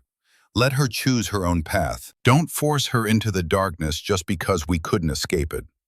I'm sorry I ran. I'm sorry I never called. I'm sorry for 50 years of silence. But I'm not sorry for our daughter, or for the granddaughter who will speak our words and open our future. Ti amo sempre, Isabella. Sienna couldn't see through the tears, couldn't breathe past the lump in her throat. Dante's hand found hers, squeezed, solid, real, anchoring her to the present when the past tried to drown her. Vittorio sat at the desk, logged into the terminal with credentials the bank manager provided. Screens lit up showing account balances, investment portfolios, deeds and titles to property across 3 states. $4.782 billion. He transferred $5 million to Cal O'Rourke's accounts. The Irishman's phone buzzed. He checked it, smiled. Well then, the girl's the real deal. Cal extended his hand to Sienna. Pleasure doing business with you, lass. Vittorio kept working. 50 million to a trust for Sienna, irrevocable, tax-sheltered, beyond anyone's reach. Another 100,000 to Leo's hospital with instructions for immediate surgery. 2 million to various charities Isabella had mentioned in her letter. When he was done, he looked at Sienna. You kept your promise. The vault is open.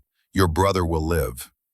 He leaned back in the chair, suddenly looking every one of his 72 years. Isabella's letter asked me to let you choose your own path. So I'm asking, what do you want, Sienna? Walk away? Or stay and learn what it means to be a Navarro? Before Sienna could answer, alarms screamed. The bank manager's tablet flashed red. Security breach, main lobby, armed intruders. The elevator doors exploded inward. Shaped charges, professional work. 6 men in tactical gear stormed in. Not Russian, not Irish. Different patches, different weapons. Leading them, Alessandro Greco. Sandro, the restaurant owner who'd cowered and begged and played the terrified civilian. He smiled, cold, calculating. Nothing like the frightened old man from Rosso e Nero. Surprise, Don Navarro. You always did underestimate the help. He raised an HK-416 assault rifle, pointed it directly at Vittorio's chest. Griffin was my partner. We've been selling you out for 6 months.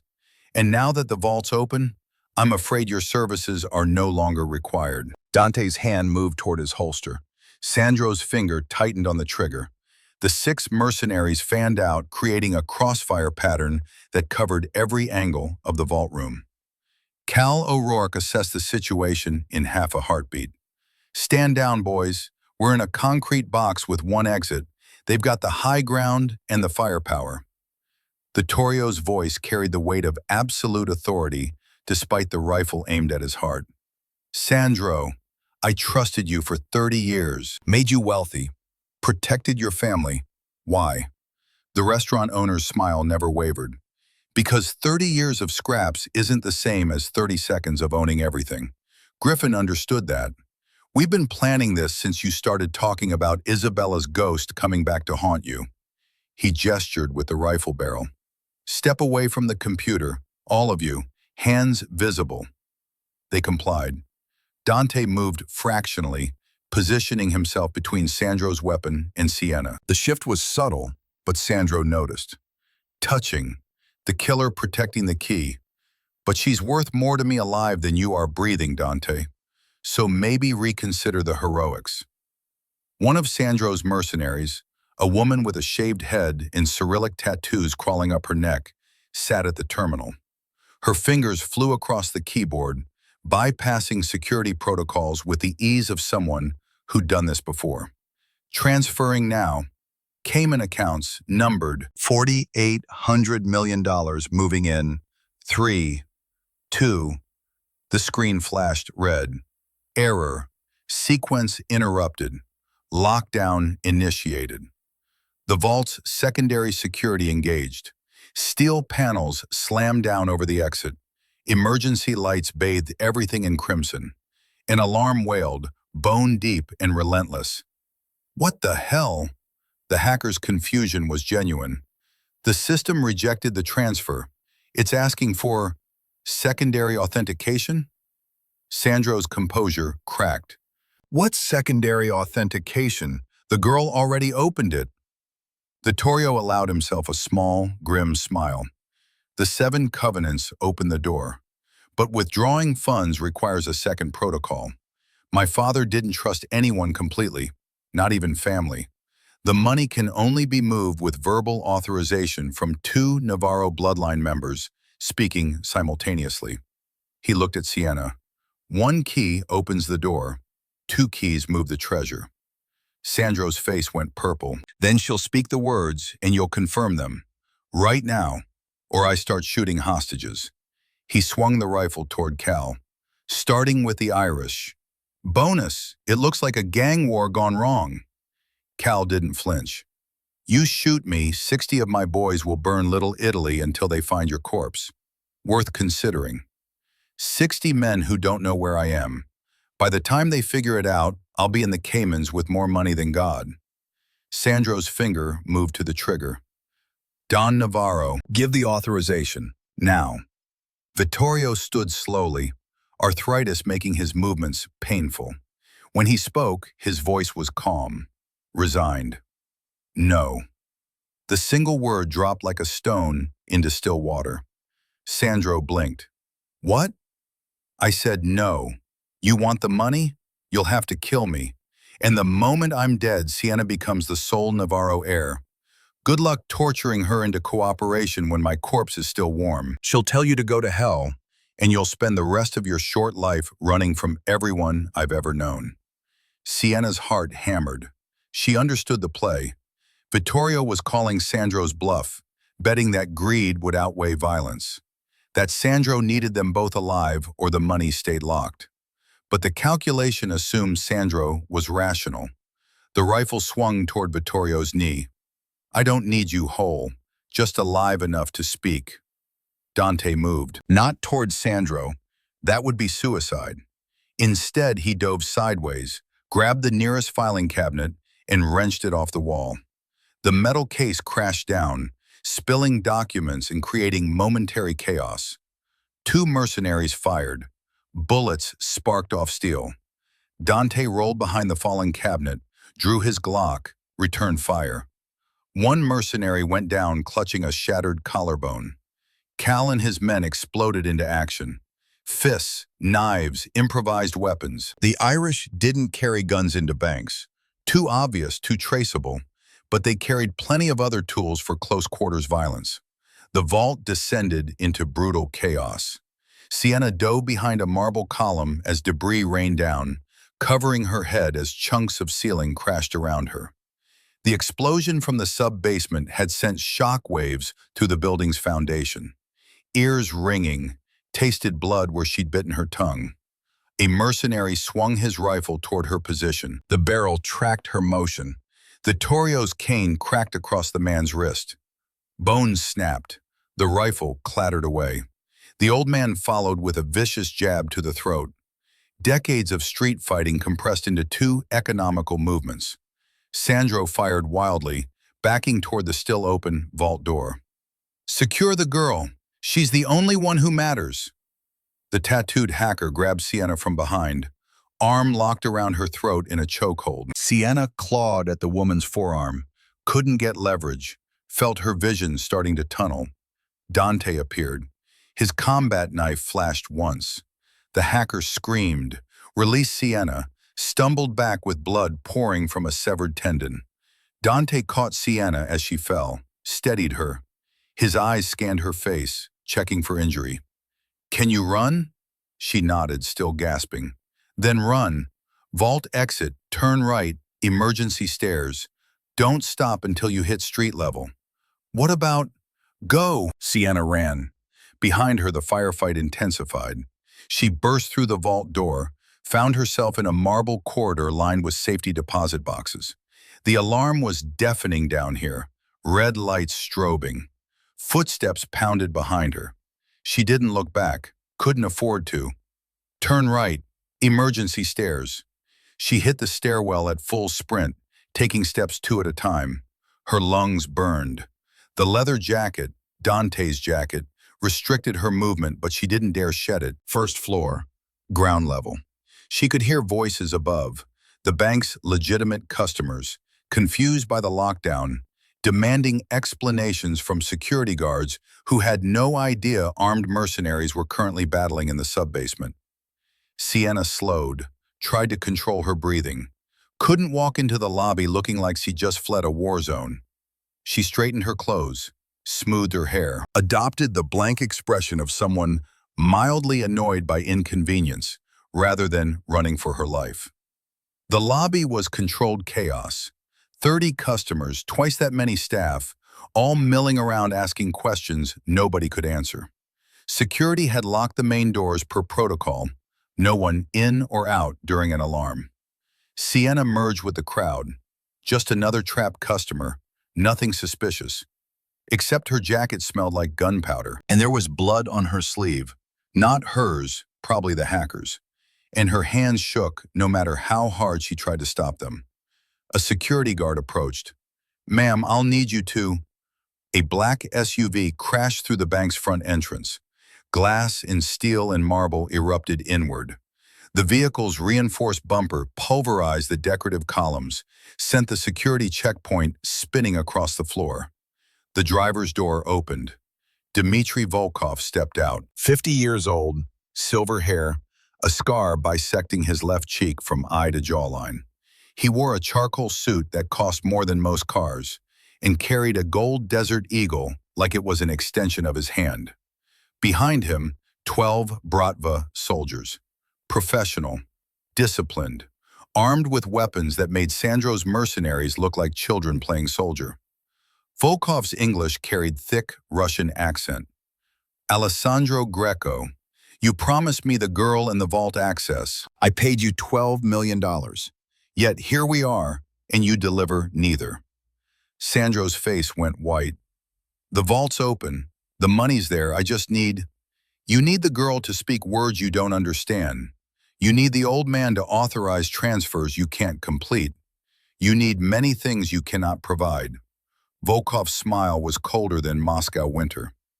"This is what happens when amateurs attempt professional work."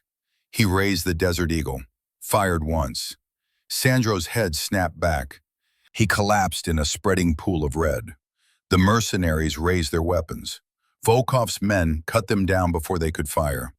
3-round bursts, surgically precise, over in seconds. Then Volkov turned his attention to Sienna. She was trapped, security doors locked, SUV blocking the main entrance. Bratva soldiers forming a perimeter, nowhere to run. Volkov walked toward her, slow, confident. The gun hung loose at his side.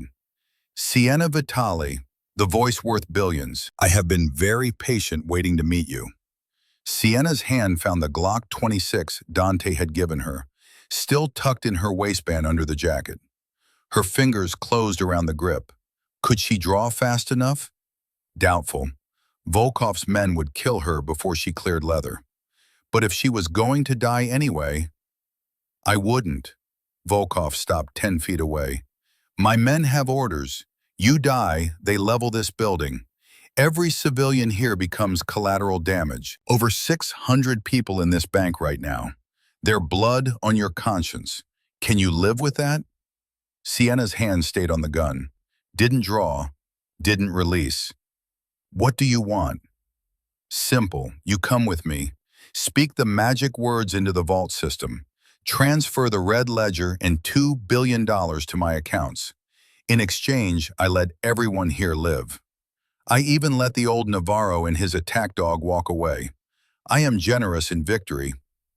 "I don't believe you." Volkov shrugged. "Then we stand here until NYPD arrives. They will have many questions about the dead bodies, the destroyed bank, the massive amounts of cash involved. Questions lead to investigations. Investigations lead to indictments. How long before your little brother's surgery gets delayed because you're sitting in interrogation?" His smile widened. "I have lawyers who can make charges disappear. Do you?" The math was brutal and simple. Cooperate, or everyone dies. Refuse, and Leo dies slowly while she rots in legal limbo. Sienna looked at the terrified civilians huddling behind overturned desks, saw a mother shielding 2 young children, saw an elderly man clutching his chest, probably cardiac arrest from the stress, saw the consequences of her choice written in their frightened faces. "If I go with you, you let them go. All of them, right now." Volkov considered. "Half now, half when the transfer completes. Insurance against betrayal. All of them or no deal." His eyes narrowed. "You are not in position to negotiate. Neither are you. I'm the only one who can speak the words. You kill me, the vault stays locked forever. You torture me, I'll bite through my own tongue before I give you what you want." Sienna stepped forward, closing the distance. "Let them go. Prove you're not just another thug who kills everyone because he can." Volkov studied her, really looked. Searching for weakness, For the breaking point all hostages eventually reached. Whatever he saw made him laugh. "You have fire. I appreciate fire." He gestured to his men. "Release the civilians, all of them, quickly." The Bratva soldiers moved with military efficiency, unlocked the security doors, herded people toward the exits. Within 90 seconds, the lobby was empty except for Sienna, Volkov, and his 12-man death squad. And somewhere in the sub-basement, Dante and Vittorio were either fighting their way out or already dead. Volkov extended his hand toward the stairwell. "After you, Miss Vitali. We have a fortune to liberate. And do not worry about your protectors. If they are smart, they have already fled. Brave men die young. Wise men live to collect their pensions." Sienna descended back into the vault level. The area looked like a war zone. Bullet holes stitched across walls. Blood pooled on marble. Two of Cal's men lay motionless. Three of Sandro's mercenaries sprawled in positions that spoke of violent deaths. But no Dante. No Vittorio. No Cal. The filing cabinet Dante had thrown was shoved aside. The emergency exit, a secondary stairwell Sienna hadn't noticed during her flight, stood open. They'd escaped, or retreated to regroup. Volkov seemed unconcerned. "Your protectors run. Smart. Cowards live to be old and rich." He guided Sienna to the terminal. The screen still showed the failed transfer, the lockdown warning. "You will speak the words, exactly as before. My specialist will guide the transfer." A new hacker, younger, wearing glasses and a nervous expression, sat at the keyboard. "Ready when she is." Sienna looked at the screen, thought about Isabella's letter, about Vittorio's tears, about a love that had survived 50 years of separation, about the choice her grandmother had made: run and protect the child, or stay and watch that child die in gang war crossfire. The 7 covenants only work with correct pronunciation, exact tone, specific cadence. Sienna's voice was steady. "If I say them wrong, even slightly wrong, the system locks permanently. 3 wrong attempts trigger a dead man's switch. Everything gets transferred to charity. The red ledger goes to the FBI." Volkov's expression didn't change. "Then I suggest you speak them correctly. Here's the problem. I'm terrified. Fear makes people make mistakes." She looked directly at him. "You want me calm? Focused? Let me see my brother. Let me know he's getting his surgery. Give me proof that cooperating saves the people I love." "You are stalling." "I'm negotiating. You said you appreciate fire. I give you the money, but only after I know Leo's safe. 12 hours. I'll come back. I'll speak every word perfectly." Volkov was quiet. His finger tapped the Desert Eagle's trigger guard. "You run. I kill your brother. Slowly. On video." "I won't run, because this isn't about money for me." Sienna pulled out her phone, showed him Leo's hospital photo. 6 years old, tubes and wires, smiling despite everything. "That's what I'm fighting for. Not billions, just him." Something flickered in Volkov's eyes. Recognition, maybe. Memory. 12 hours. You verify the boy is safe. You return here at 9 p.m. tonight. You speak the words. He leaned close. "But understand, I will have men watching. One wrong move, the child dies. Do we have understanding?" Sienna nodded. "Good. My men will escort you to the hospital. 1 hour with the boy, then a safe location until tonight." 2 Bratva soldiers flanked her. Volkov made a call in rapid Russian. Listened. Nodded. "Your brother's surgery has been paid for. Best cardiac surgeon from Johns Hopkins is being flown in. Operation begins in 4 hours. By tonight, the boy will be recovering." He smiled. "See, I am man of my word." Sienna felt tears burning. Leo would live. "Thank you. Thank me tonight, after transfer completes." The drive to Mount Sinai took 20 minutes. Sienna sat between guards, mind racing. Dante had escaped. That meant he was alive, regrouping. Would he come for her? They arrived at the hospital. The guards escorted her through corridors to Leo's room. 4th floor pediatric ICU. Leo's face lit up when he saw her. Sienna, where have you been? The nurses said I'm getting a new heart. Not a whole new one. They're going to fix the one I got. And I get ice cream after. Sienna crossed the room, pulled him into a hug. He was warm and solid and alive. Hey, kiddo, I heard about the surgery. That's amazing. The doctor said I'll be able to run. Like, really run. Leo's eyes were wide with wonder. Can we go to the park after? Can we play soccer? Yeah, buddy, we can do anything you want. He hugged her again. You're the best sister ever. The words nearly broke her. She spent 58 minutes with Leo, watched cartoons, listened to him chatter about school and friends, and all the things he'd do once his heart worked right. She didn't tell him about the men waiting outside, didn't mention the deal she'd made. She just held his hand and memorized his smile. At the 59-minute mark, one of the guards knocked. Time. Sienna kissed Leo's forehead. I have to go, but I'll be back soon. You be good for the doctors, okay? Okay. Love you, Sienna. Love you too, kiddo, more than anything. The safe house was a brownstone in Brooklyn. Reinforced doors, barred windows, armed guards on every floor. They locked Sienna in a second-floor bedroom. Comfortable enough, queen bed, bathroom, television, but the window was bolted and the door locked from outside. She sat on the bed, tried to think. At 9 p.m., she'd speak the words. Volkov would take his billions, and the Navarro family would lose everything. People would die because she chose her brother over their empire, but she'd make the same choice again, every time. Hours crawled past. At 7 p.m., they brought food. At 8:30, the door opened. Dante Marcello stood there, blood-spattered and furious and alive. Behind him, 4 bodies. The Bratva guards, neutralized with brutal efficiency. He crossed the room, grabbed Sienna's face, and kissed her hard enough to bruise. When he pulled back, his eyes were wild. Are you hurt? No, how did you? Later, 90 seconds before reinforcements arrive. He pulled her toward the door. Can you run? Yes, but Leo is safe. Cal has 20 men on the hospital. Volkov can't touch him. Dante kept moving, over bodies, downstairs. We need to get you out before the Bratva realizes their safe house is compromised. They hit the ground floor. Vittorio waited by a black sedan, engine running. Marcus sat in the driver's seat. Get in, now. Sienna dove into the back seat.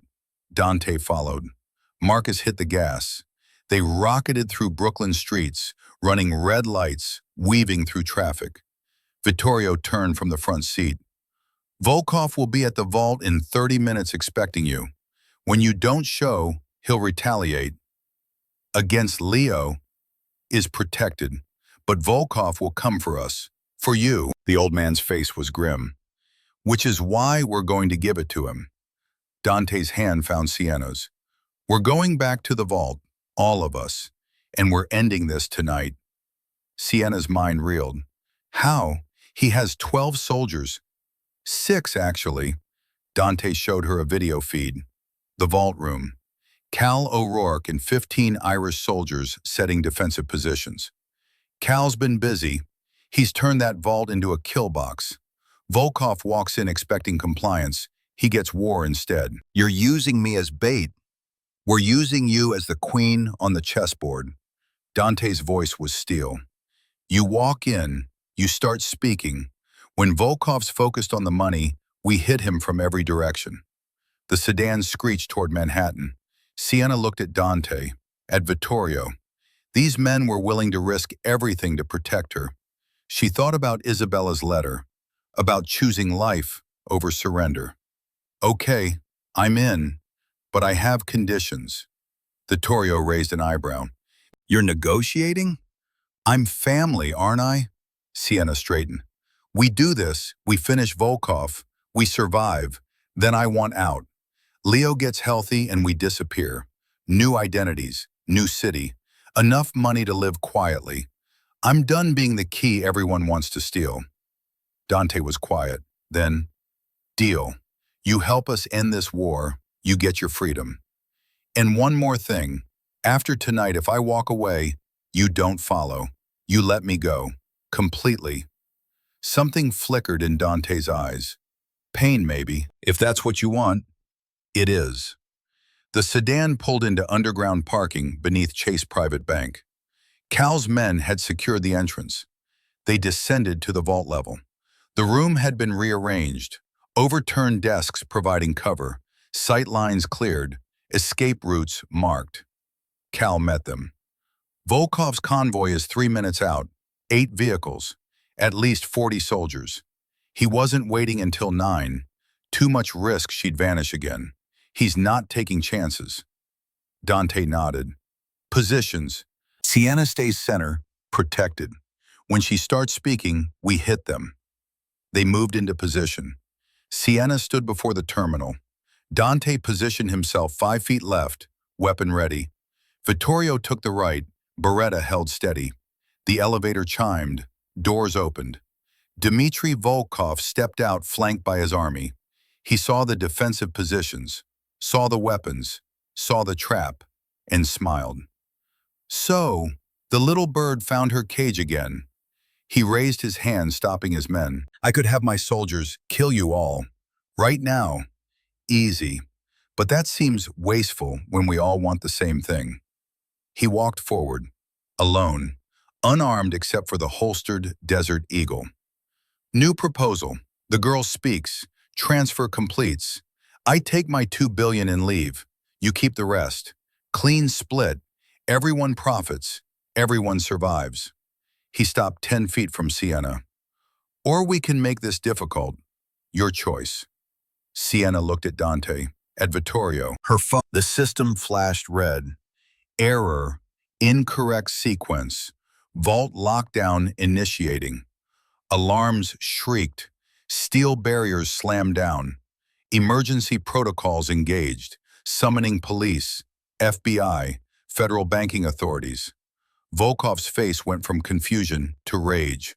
What have you done? Sienna smiled. I just made sure no one gets the money. Not you, not us, nobody. It'll take federal investigators 6 months to unlock this vault.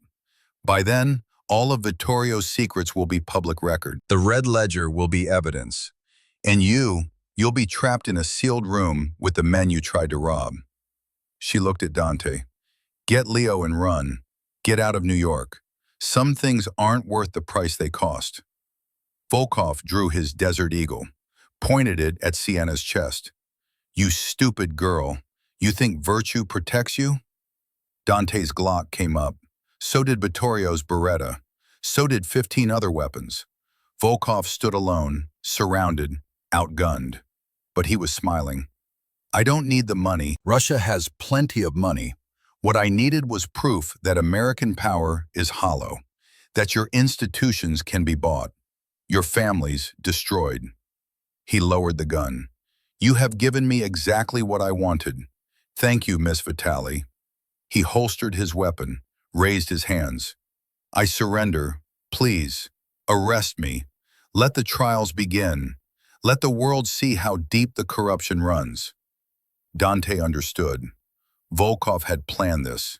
The goal was never the money, it was exposing the entire system, bringing federal heat down on every family, every operation. One girl triggering one alarm, and the entire house of cards collapsed. Sienna had just ended an empire to save her brother, and Volkov had known she would. Police sirens wailed outside, growing closer. The vault would open in federal custody. The money would be seized. The red ledger would destroy hundreds of careers. And the Navarro family would burn in the light. Dante looked at Sienna, really looked. She'd been a weapon, a key, a prize worth billions. Now she was just a girl who'd chosen love over power and damned them all in the process. He started laughing, couldn't help it. The absurdity, the wars fought, the lives lost, the fortunes gambled on a waitress who valued her brother more than empires. Vittorio joined the laughter. Old and broken and somehow free. The sirens grew louder outside. Reality closed in. Federal agents, arrests, trials, the dismantling of everything they'd built. But for this one moment, they laughed. By the time the FBI breached the vault, they found 40 men surrendering peacefully. No shots fired. No additional casualties. Just the end of everything, wrapped in the echo of a girl's voice speaking the wrong words at exactly the right time.